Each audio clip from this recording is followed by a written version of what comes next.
جی تو pastor Ajmal, good Friday کیسے منانا چاہیے؟ تھینک یو جان۔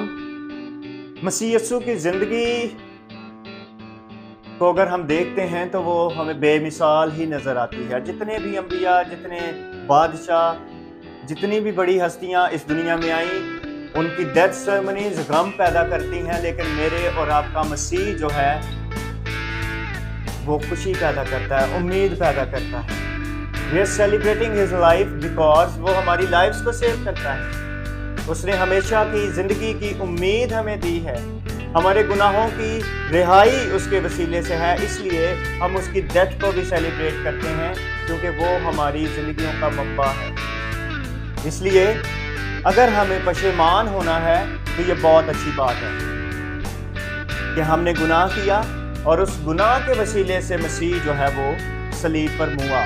اس وجہ سے ہم پشیمان ہو سکتے ہیں اور ہمیں توبہ کرنے کی ضرورت ہے کہ دوبارہ ہم اس غلامی کے جوے میں نہ جھکیں۔ Thank you.